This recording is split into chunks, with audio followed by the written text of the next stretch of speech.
됐어요?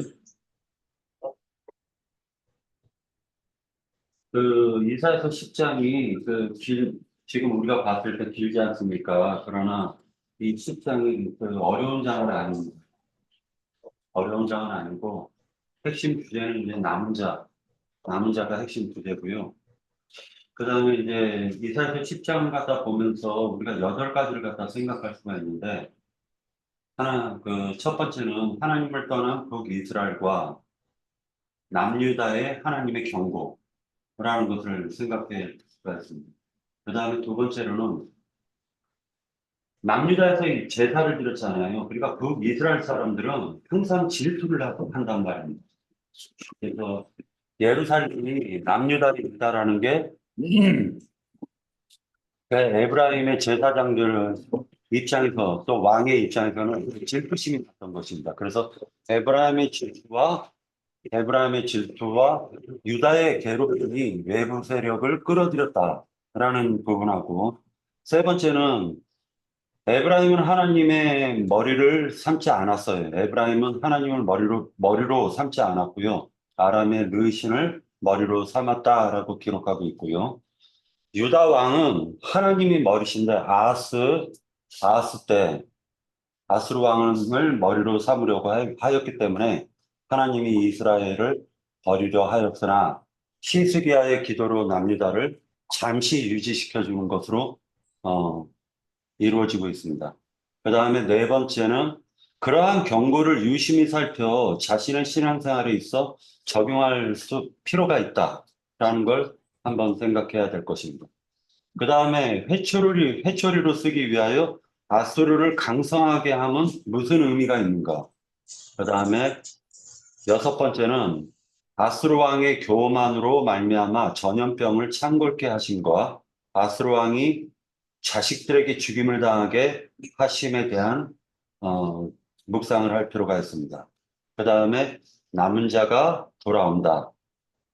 그 다음에 여덟 번째는 아수르의 교만함이 주의 멸하심으로 연결된다. 이렇게 지금 8가지로 압축할 수가 있는 말입니다. 자, 1절 보도록 할게요.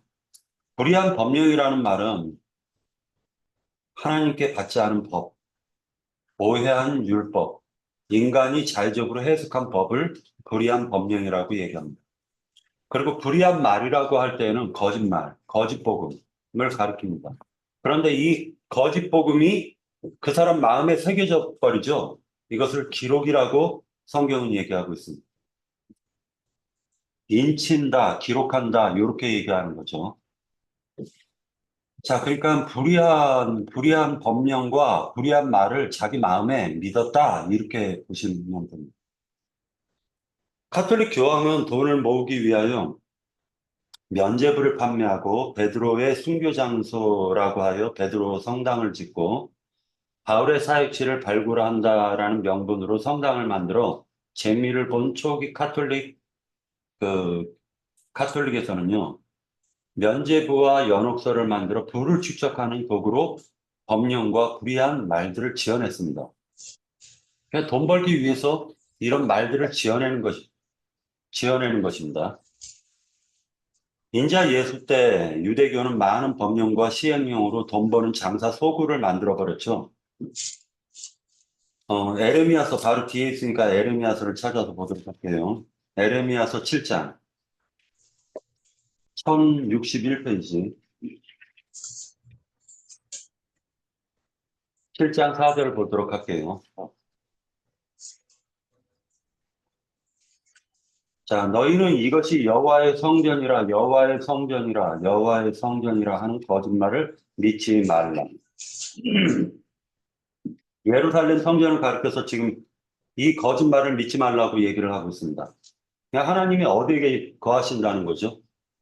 성전에는 거하지 않는다는 걸 얘기하는 거죠. 이게 솔로몬 성전이에요, 지금. 자, 그 다음에 8절을 볼게요. 7장 8절. 보라, 너희가 무익한 거짓말을 의존하는도다. 너희가 도둑질하며 살인하며 간음하며 거짓 맹세하며 바알에게 분향하며 너희가 알지 못하는 다른 신들을 따르면서 내 이름으로 일컬음을 받는 이 집에 들어와서 내 앞에 서서 말하기를 우리가 구원을 얻었나이다. 그러니까 지금 바알을 갖다가 하나님이라고 하면서 거짓말하고 살인하면서 우리가 구원을 얻었대요. 이게 말이나 되는 소리입니까? 그런데 이것을 예레미야 선지자는 영적으로 보았다라는 하나님의 계시의 말씀을 들었다는 것입니다. 어, 제 경험상으로는요, 구원파에 다녔을 때, 구원파에서는 너 구원받았네, 나 구원받았네, 우리 모두 구원받았네. 이 교리로 끝나버려요. 그러니까 어떤 사람이 무슨 얘기를 하려고 해도 성경 복잡하게 보지 마. 우리 구원받았어. 끝. 더 이상 얘기하지 마. 넌 몇 년도 몇 월 며칠 몇 시에 구원받았어. 이것만 중요한 거예요. 그러니까 구원파에 있을 때 구원 얘기 외에 다른 얘기를 하면 다 걷어쳐버려요. 다 걷어치는 겁니다. 그러나 그들은 살인자였죠. 도둑놈들이었죠. 범죄자들이었죠. 그들이 바로 영지주의자들이었다는 거예요. 자, 그러니까 불의한 법령과 불의한 말과 그 말을 기록했다라는 게 굉장히 무서운 말이에요, 이게. 하나님의 심판이죠. 2절에 보면은 가난한 자라는 말이 나오는데 이 가난하다라는 말은 성경에서 돈이 없는 사람들을 가난하다라고 얘기하는 게 아닙니다. 실제로 이 문맥상으로는요, 돈이 없는 사람들이에요. 그리고 과부, 고아, 실제로 과부와 고아를 얘기하고 있습니다. 그러나 그 사회가 그 사회가 참된 지도자가 나와서 참되게 그 왕이 그 백성을 갖다가 사랑하는 마음으로 치리한다면 거기에는 가난한 자와 과부와 고아를 돌보는 역사가 이루어지게 돼 있다는 거예요. 자, 가난한 자라는 건 원래 성경에서는 무지한 자를 가난한 자라고 얘기하는 것입니다. 성경에 대한 이치와 성경에 대한 하나님의 말씀을 깨닫지 못한 자를 가난한 자들이라고 얘기하는 것입니다. 그리고 과부라고 얘기할 때는 참 남편이 없는 자들을 과부라고 얘기하는 것입니다. 그리고 토색이라는 말이 나오죠. 2절에 보면 토색. 이 토색이라는 말이 억지로 달라고 하는 것을 얘기하는 거예요. 억지로 달라. 그러니까 실제로는 남자가 여자한테 무언가 달라, 억지로 달라 하는 건 이거 강간하는 거예요. 그 다음에 고아라는 이 말은 버려진 자, 하나님께 버려진 자가 고아죠. 그런데 그들을 하나님이 버렸으니까 내버려 둬라? 아니에요. 돌보라는 것입니다. 돌보라는 것. 그런데 그 가난한 자, 하나님의 말씀을 몰라 하나님을 만나지 못하고 세상 가운데 버려지고 소외된 자, 그리고 참 남편을 만나지 못하고 버려지고 소외된 자, 그리고 부모가 없는 자, 즉 하나님의 자녀가 아닌 자고 하나님께 버려지고 소외된 자, 이들이 이들을 가리키는데 하나님께서 우리들에게 믿음을 주는 이유는 그리고 우리를 그 복음을 깨닫게 기쁜 소식으로 복음을 깨닫게 하신 이유는 가난한 자, 과부, 고아를 돌보라고 그 지위를 회복시켜 주셨다라는. 우리가 하나님을 믿는다 이게 얼마나 중요한 말이냐면요. 창세기 1장 27절, 26절에서 보면 26절과 27절에서 보면요. 하나님을 믿는다라는 건 땅을 정복하고 다스리는 권세를 가진 것을 하나님을 영접한 자들이 소유한 권세예요. 그러니까 다시 얘기해서 복음을 전한다라는 건 그 사람의 마음에 바칠 땅을 정복하는 걸 얘기하는 거예요. 그런데 어,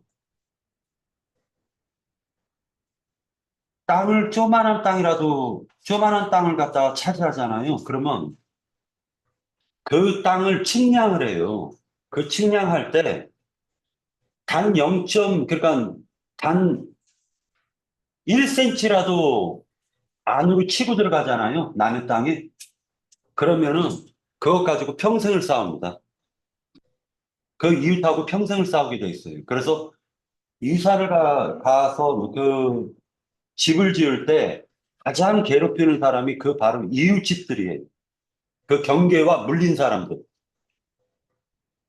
다시 얘기해서 전도라는 것은요, 땅 차지하는 것이기 때문에 땅을 정복하고 다스리는 것이기 때문에 전도를 하게 되면은 결코 좋은 소리는 못 듣게 돼 있다는 거예요.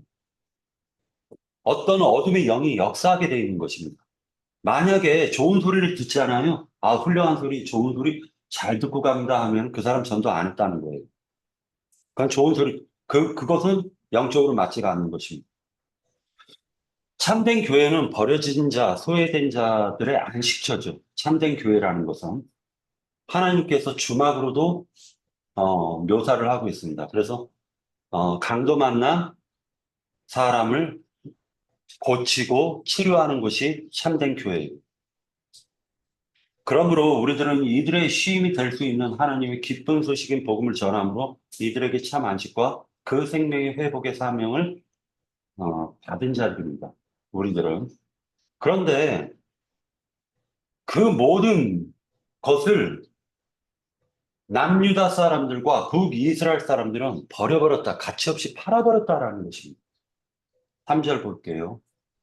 3절에 보면 벌하시는 날과 멀리서 오는 환난 때 너희가 어떻게 하려느냐? 누구에게로 도망하여 도움을 구하겠으면 너희의 영화라는 것은 재물을 가리키는데 이들의 영화는 재물이죠. 그러나 하나님이 주신 영화는 땅을 정복하고 다스리고 충만하면서 하나님이 주신 그 고귀한 복음을 갖다 하나님의 생명을 영접한 자들은 고귀한 영화가 있단 말입니다. 그런데 그 영화를 한낱 재물, 세상 재물로 바꿔버렸어요. 북이스라엘과 남유다가. 자, 언젠가는 심판의 날이 올 것입니다. 창세기 1장 같이 한번 볼까요? 창세기 1장.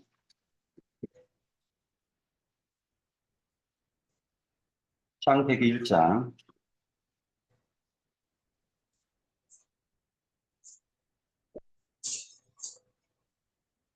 28절.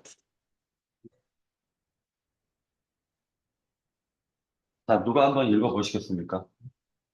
하나님이 그들에게 복을 주시며 하나님이 그들에게 이르시되 생육하고 번성하여 땅에 충만하라. 땅을 정복하라. 바다의 물고기에 하늘의 새와 땅에 움직이는 모든 생물을 다스리라 하십니다. 자, 정복하고 다스리는 것이 하나님이 주신 영화죠. 그런데 이 영화를 한낱 재물로 바꿔버렸다. 이것이 바로 지금 북이스라엘과 남유다가 하나님을 영접한, 하나님을 믿는다 하는 자들이 벌인 일이에요.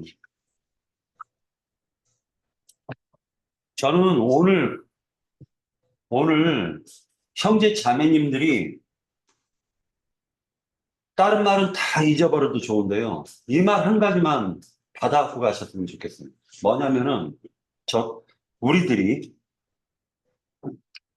어떤 말이냐면은, 하나님께서 우리에게 주신 그 영화라는 것은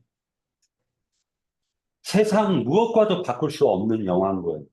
그것을 그리스도인들은 회복해서 어떤 사람을 만나든지 그 사람을 소외된 자를 그리고 회복 죽은 자를 살리는 그러한 일들을 하셨으면 좋겠습니다. 이것이 하나님이 우리를 믿게 하신 이유예요.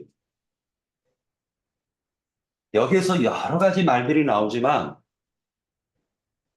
그것이 핵심 요지라는 것, 그것을 꼭 기억하셨으면 좋겠습니다. 자, 아모스 6장 같이 한번 찾아보도록 하겠습니다. 아모스서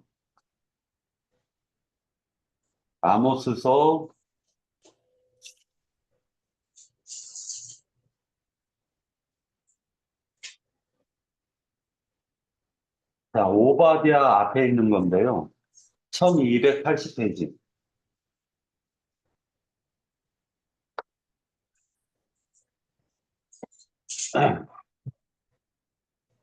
화 있을진저 시온에서 교만한 자와 사마리아 산에서 마음이 든든한 자, 곧 백성들의 머리인 지도자들이여 이스라엘 집이 그들을 따르는도다.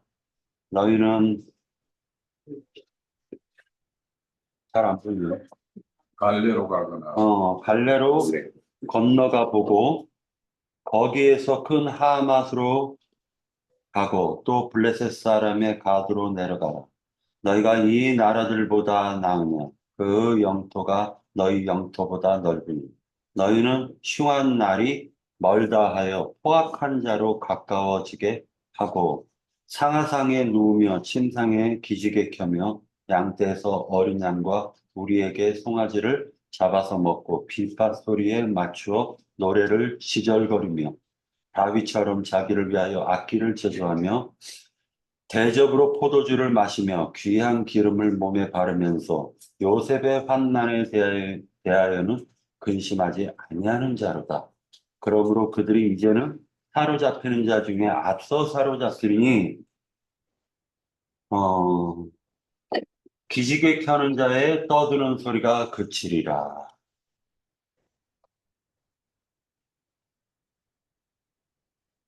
요셉의 환난이라는 거는 애굽에 팔리고 그랄 왕 멜렉에게 팔린 것에 대한 예표적인 사건입니다.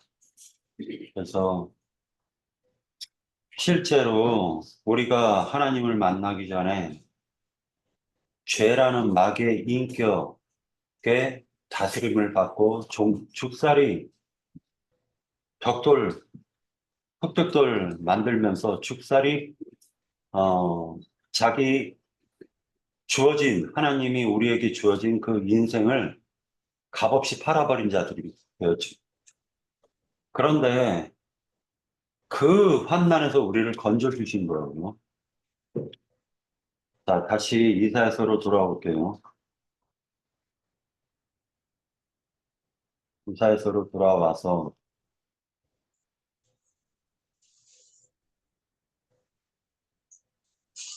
이제 포로된 자 아래 4절 같이 볼게요. 4절. 포로된 자 아래 굽부리며 죽임을 당한 자 아래 엎드러질 따름이니라. 이렇게 말씀하고 있죠. 그럴지라도 여호와의 진노가 돌아서지 아니하며 그의 손이 여전히 펴져 있으리라. 왜 하나님의 심판이 멈추지 않고 계속 진행이 될까? 이 부분도 한번 생각해 보도록 할게요. 오히려 믿는다고 하는 자들이 불신자들보다 불신자들이나 기독교계에 사로잡혀 온갖 수모와 모욕거리가 된 상태를 말하며 진리 논쟁을 하여도 자신들이 가지고 있는 믿음이 없다라는 것이 드러나기만 하는 상태를 말하고 계시는 것이라고 생각합니다.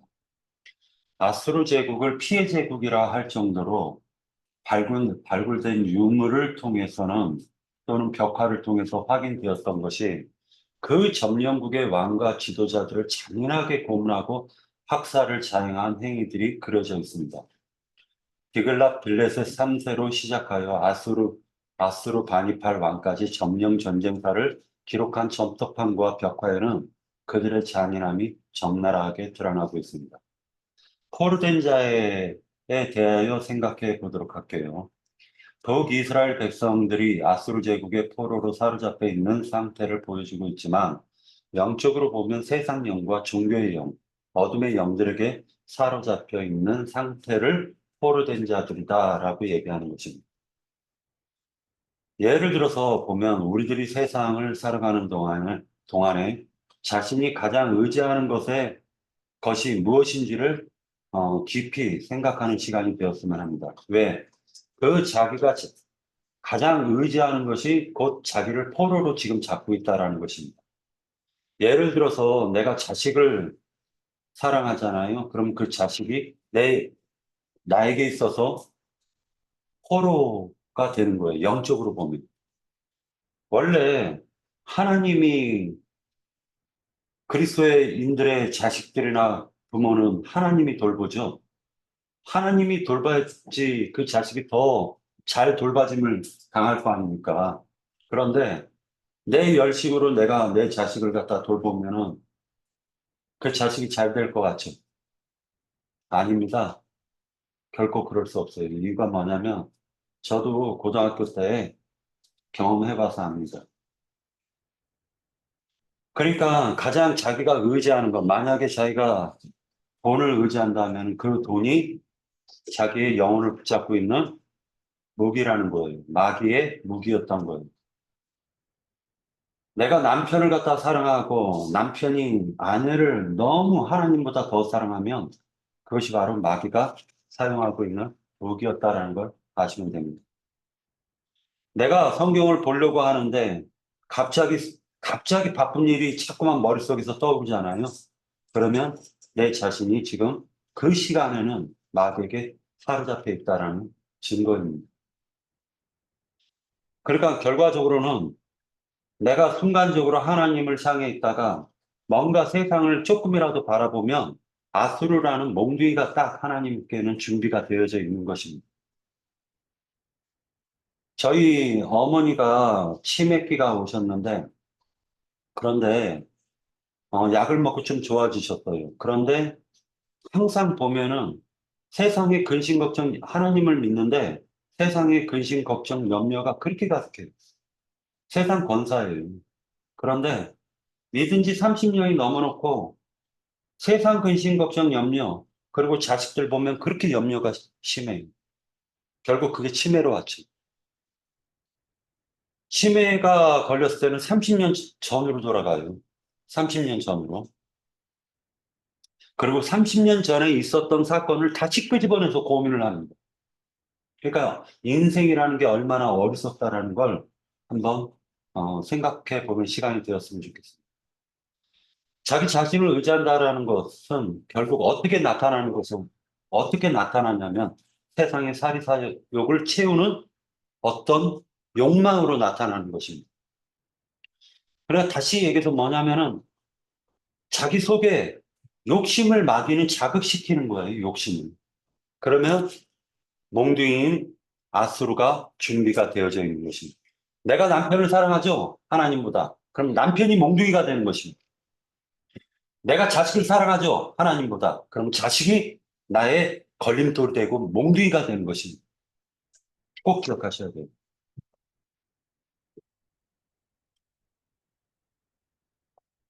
자, 아수르라는 이 아수르에 대해서 좀 알아보도록 할게요. 역대기 상을 한번 같이 보도록 할게요. 역대기상 1장이요. 역대기상 1장. 자, 역대기상 1장 찾으면 읽어 주시겠습니까? 1장 17절. 셈의 자손은 엘람과 아수르와 아르박삭과 룻과 아람과 무스와 훌과 게델과 내색이라 그렇게 돼 있죠? 그러면 엘람이 첫째 아들이고 아수르가 둘째 아들이네요. 자, 이제 묻겠습니다. 아브라함은 누구를 통해서 이 셈의 몇째 아들을 통해서 아브라함이 나옵니까? 아브라함은 셈의 노아가 셈, 함, 야벳을 낳았는데 아브라함은 몇째를 통해서 아브라함이 나옵니까? 자, 셋째를 통해서 나오는 거예요. 아르박사.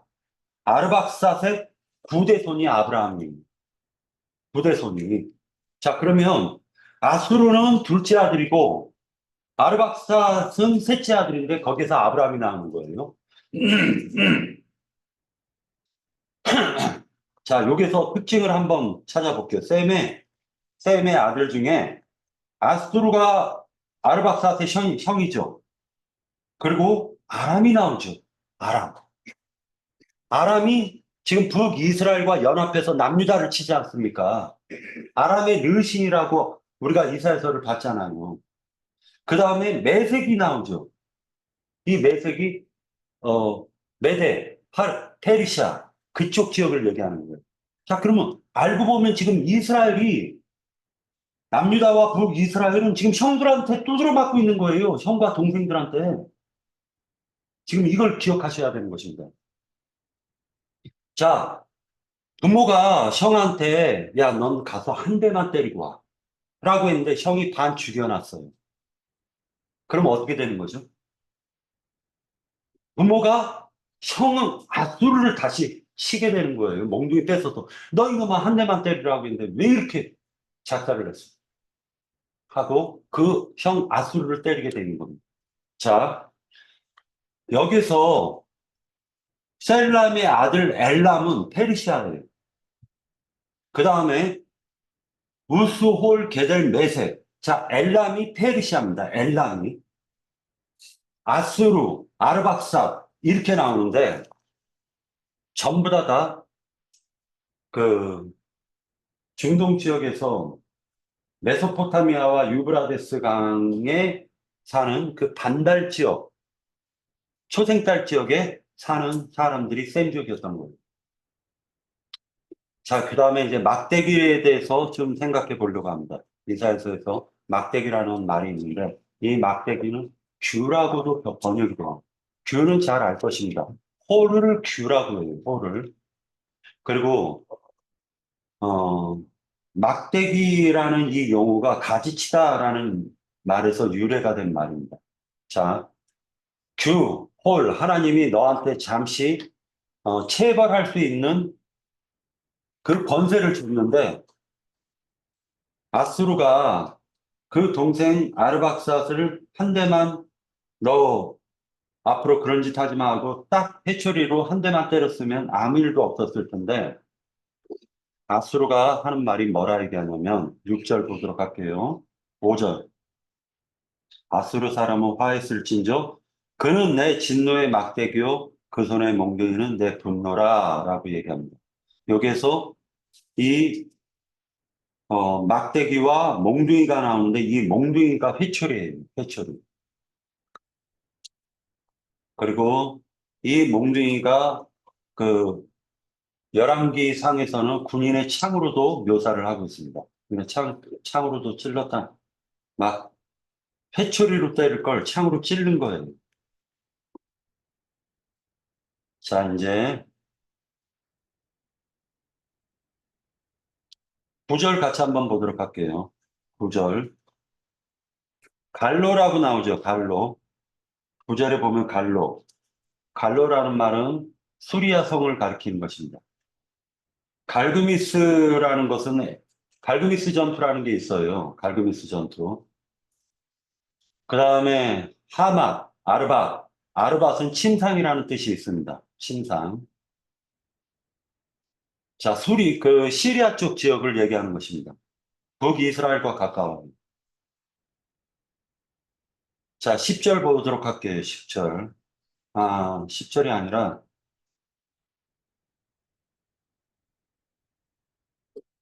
자, 15절 한번 볼게요. 15절. 도끼가 어찌 찍은 자에게 스스로 자랑하겠으며 이 도끼는 지금 누구를 가리키는 거죠? 여기에서의 도끼. 10장에서의 이 도끼는 누구를 가리키는 겁니까? 아수르죠? 네. 톱은 누구를 가리키는 톱을. 이것도 아수르죠? 자, 몽둥이도 아수르예요. 막대기도 아수르입니다. 자, 그래서 이제 하나님께서 북이스라엘과 남유다를 갖다가 치시려고 아수르를 들어 쓰신 거예요.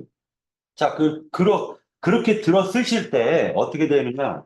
역사상으로 보면은 북이스라엘이 솔로몬의 아들 르호보암이 내 아버지는 채찍으로 너희를 다스렸으나 나는 너희를 정갈의 꼬리로 다스리겠다라고 얘기할 때 북이스라엘 열 지파가 여로보암을 갖다가 애굽에 있는 여로보암을 끄집어 올려가지고 그 여로보암을 왕으로 세웁니다. 그리고 그를 탈취하죠. 그 여로보암을 왕으로 세우죠. 그래서 북이스라엘 열 지파가 생기는 거예요. 그런데 왜 북이스라엘 열 지파를 사마리아 사람들이라고 하냐면 북이스라엘의 수도가 6대 왕제에 가서 수도가 사마리아로 바뀌어져요. 그래서 사마리아는 에브라임하고 사마리아는 북이스라엘을 칭하는 말로 쓰여지고 있는 것입니다. 자, 이제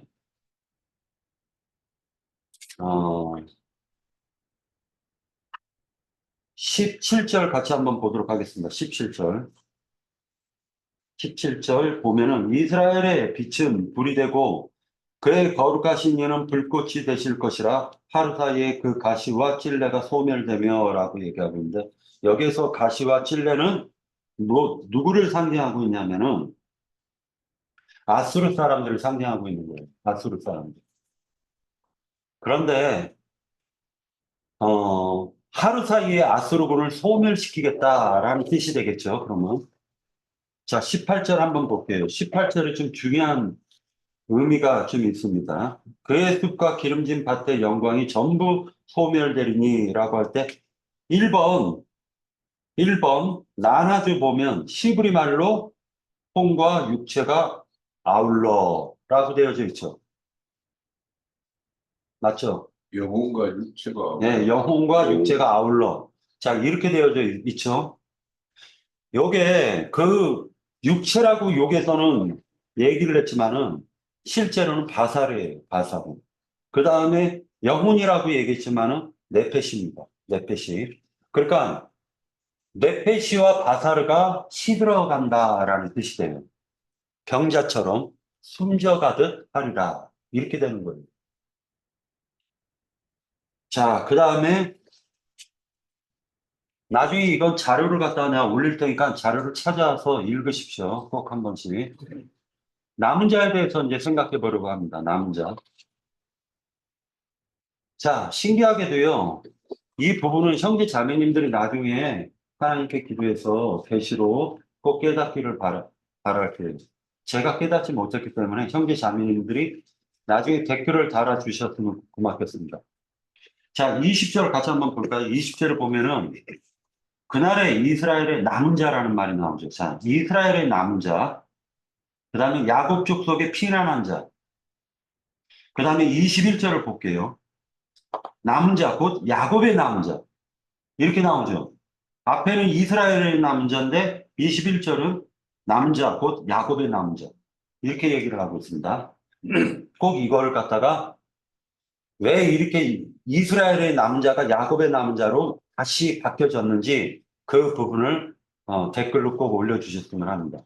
기도하시고 이 말씀이 무엇인지 깨달아서 댓글로 올려주셨으면 고맙겠습니다.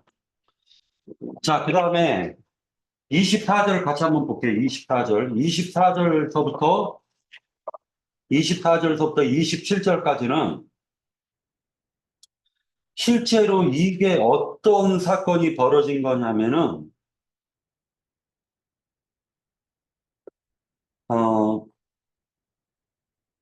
아수르 왕이 애굽까지 점령을 해버려요. 애굽까지 점령하고 애굽 왕이 도망을 갑니다. 그리고 나서 올라오면서 남유다를 쳐요. 남유다를 공격하려고 해요. 그럴 때 남유다를 공격하려고 할 때 시스기야 왕이 하나님께 기도를 해요. 하나님께 기도를 하는데 아수르 왕이 사내립을 통해 가지고 막 하나님을 비방하죠. 우리가 다 신들을 꺾어가지고 여기까지 왔는데 니들이라고 특별한 너희들이 믿는 그 하나님 특별한 신이냐 이런 형식으로 얘기를 하면서 조롱을 한단 말이에요. 그래가지고 하나님께서 시드기야 왕이 하나님께 울면서 기도를 합니다. 하나님을 무시한 게 굉장히 기분이 안 좋죠. 저도 경험을 해봤는데 나를 욕하는 건 상관이 없어요. 근데 내가 믿고 있는 하나님을 욕하면 저는 참지를 못해요. 세상 사람들한테 나아가서 이렇게 하나님이 이러한 분이시다라고 얘기를 하는데 그 사람이 나를 갖다 비방하는 거에 대해서는 저는 화가 나지 않아요. 그런데 네가 믿는 하나님이 그렇게 시켰냐? 라고 얘기하면 그 말이 정말 화가 나요. 왜? 그것은 하나님을 무시했기 때문에. 그런데 아수르 왕이 그 짓거리를 한 거예요. 그러니까 우리가 그 기드온 사사기에서 보면 그 기드온을 통해서 미디안 왕들을 다 죽여버리죠. 그래서 그걸 미디안의 날이라고 하죠. 그 미디안의 날이 지금 똑같이 지금 24장에서 27절까지, 24절에서 27절까지 이어지는 것입니다. 자, 이때 당시에 사사기에서 보면 기드온이 사자들을 보내 에브라임 온 산지 두루 다니면서 이르기를 내려와서 미디안을 치고 그들을 앞질러 벤바라 요단강에 이르는 수로를 점령하라 하매 왜 그러냐면 이 미디안은 농사를 다 지어놓으면 이들이 와서 뺏어 먹어버려요. 그러니까 이게 얼마나 약박한 거예요. 지금 이 미디안이 사우디아라비아거든요. 자, 그런데 이 미디안에는 두 방백이 있었다는 거예요. 오렙과 스웹이 있었는데 오렙바위에서 죽여버리고 스웹을 포도주 틀에 죽여버리는 거예요. 그러니까 미디안으로부터 이제 해방을 받는 거예요. 이것이 바로 미디안의 날이었고 이 날에 모든 멍에를 풀어버렸다라는 뜻이 있는 거예요. 자, 그러니까 결국 너 죄사함 받았느냐? 죄들로부터 해방받았느냐라는 건 뭐냐면 내 인생에서 나의 인생을 휘감고 놓아주지 않는 그 쓴뿌리, 잔뿌리들이 있단 말이에요. 거기서부터 해방이 되었느냐라는 거예요. 이게 미디안의 날이 나에게 온 날이 되는 겁니다. 자, 그래서 27절이 그 말을 하는 거예요. 그날의 그 무거운 짐이 내게 내 어깨에서 떠나고 그의 멍에가 내 목에서 벗어지되 기름진 까닭의 멍에가 부러지리라 라고 얘기를 하고 있습니다. 자, 그 다음에 28절에서 34절에서는요, 요 조금만 생각을 해볼 필요가 있는 것이 여기 지명들이 나오죠. 지명들이 나오는데 8절에서 34절에서 보면은 아야, 미그롬, 믹마스라는 말이 나오고 그 다음에 29절에서 보면 게바, 라마, 그 다음에 기브아, 딸 길리마, 그 다음에 라이사, 아나돗, 만메나, 게빔 이런 말들이 쭉 나오죠. 그 다음에 노 이렇게 나옵니다. 이 지역이 어디냐면은 베냐민 지파가 살았던 베냐민 지파가 거주했던 지역들 이름이에요. 요 이름들이 그대로 사무엘상 13장에서 나옵니다. 사무엘상 13장에 이 이름들이 그대로 나오는데 이것이 사울 왕과 블레셋 전투에서 사울 왕이 블레셋을 대파한 사건이 있는데 그것이 바로 이 지역의 이름들이 그대로 나와요. 근데 아수르가 남유다를 공격하려고 할 때 그대로 그 이름이 그대로 나오는 거예요. 사무엘상 13장의 이름이 그대로 그 이름이 나온 것입니다. 시스기야가 하나님께 기도를 했을 때 이사야 선지자가 시스기야에게 응답받아가지고 시스기야 왕에게 알려주죠. 그 알려주는 사건이 바로 어, 사울이 요나단을 통해서 블레셋을 멸망시킨 그 사건을 회상시키면서 아수르도 그렇게 남유다를 치지 못할 것입니다. 라는 걸 이사야 선지자가 알려주는 것입니다. 자, 그러고 나서 실제로 역사상에 보면은 남유다를 공격하려고 했었던 그 왕이 아수르의 반란이 일어나가지고 자기 고향으로 올라갑니다. 아수르 그 수도로 올라가요. 그런데 누구에게 죽냐? 자기 자식들에게 죽어요. 두 아들에게. 그리고 네 번째 아들이 아수르 왕이 되는 것입니다. 자, 이것이 바로 전체적인 이사야서 10장의 말씀이고, 실제로 남유다가 아수르를 이겼다라고 볼 수가 없는 것이, 그냥 하나님이 아수르에 그 돌림병을 돌려가지고 아수르 군인들이 다 죽어버려요. 18만 명이 죽죠. 그 전염병으로.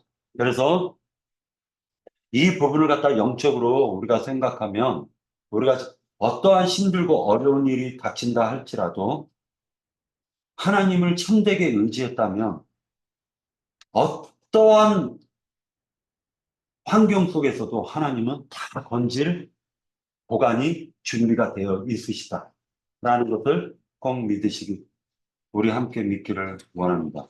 그 다음에 마지막으로 그 갈림이라고 되어 있는데, 이 갈림이라는 뜻은 돌무더기라는 뜻이에요. 만메나라고 하는 것은 그 아수르가 파괴시킨 성인데 이사야서에서만 언급되는 말입니다.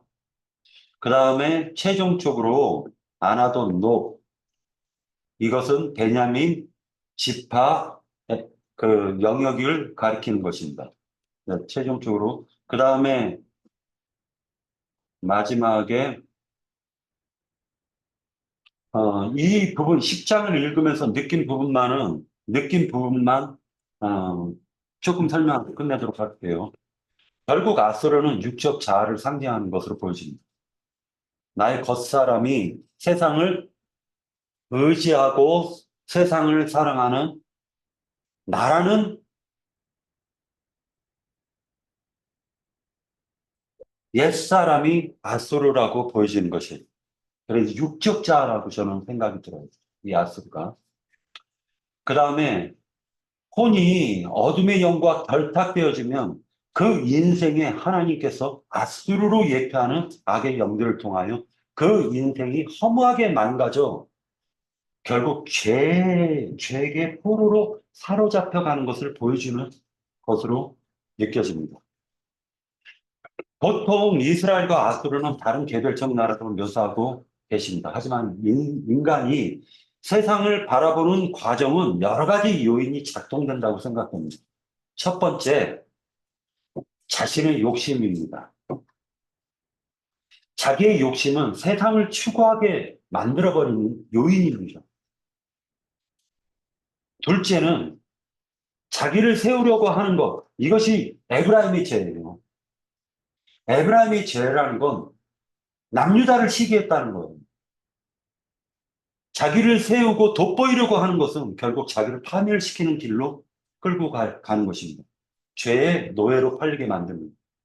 세 번째로는 하나님의 말씀을 읽고 깨닫지 못하는 무지한 상태를 가리키는데, 그 하나님의 말씀을 보고 누가 육신의 눈으로 보면 이게 깨달아집니까? 그러나 하나님 이 말씀이 무엇입니까? 하고 기도하고 읽으면 하나님이 그 성령을 통해서 깨닫게 하실 거라고 저는 믿습니다.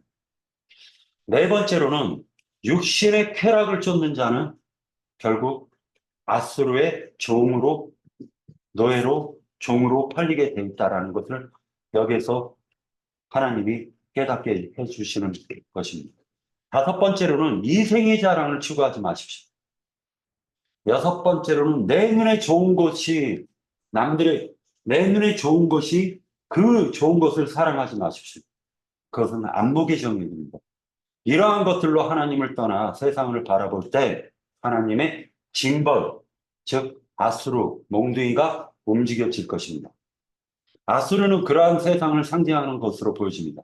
자신의 욕망이 세상을 향해 있을 때 하나님께서는 아수르라는 몽둥이를 통해서, 즉 죄라는 마귀를 통해서 그 사람의 영혼을 짓밟고 그를 어둠의 길로, 파멸의 길로 이끌어 간다라는 것을 우리는 성경 이사야서 10장을 통해서 배워야 할 것이라고 생각됩니다. 자, 아수르의 잘못을 한번 생각해 보도록 하겠습니다. 인생이 잘 풀릴 때, 사람은 자신의 능력이 뛰어나고 사업도 잘 되고 모든 것이 잘 된다고 착각할 때, 그때 아수르라는 그 교만의 병이 나를 점령할 수가 있습니다. 세상에서는 모든 것이 하나님의 뜻대로 되어지는 것인데, 그것이 내가 잘나가지고 지금 성공했다라고 생각하면 그것은 바로 아스루의 교만에 빠졌다라는 걸 생각해야 할 것입니다. 이것이 인생들의 착각입니다. 여보세요? 자신의 인생이 잘 풀린다면, 그러시죠. 자신의 인생이 잘 풀린다면 하나님의 뜻이 무엇인지를 깊게 생각해야 할 것입니다. 그리고 절대로 아수르 사람들처럼 하나님의 그 뜻과 하나님의 생각, 하나님의 그 뜻으로 나의 인생을 조금 더 편안하고 안락하게 하셨다라는 걸 생각해야 되는데, 그렇게 하지 못하고 더 가지려고 하고 더 세상을 사랑하려고 하면 하나님께서는 그 자식들에게 죽임을 당했죠. 그 아수르 왕이. 그래서 그러한 영적 해석이 필요할 것이라고 생각됩니다. 세상 어디로 피난하여도 절대로 남은 자가 될 수가 없습니다. 이 남은 자라는 건 알고 보면 하나님 안으로 숨은 자를 남은 자라고 하는 거예요. 세상을 하나님이 파멸하려고 하신다면 세상을 하나님이 파멸하시는데 어디에 가서 숨는다고 그 사람이 남은 자가 될 수 있어요. 자, 이것으로 마칠게요. 여기까지 하고 마치도록 하겠습니다. 이거 꺼주셔야 됩니다.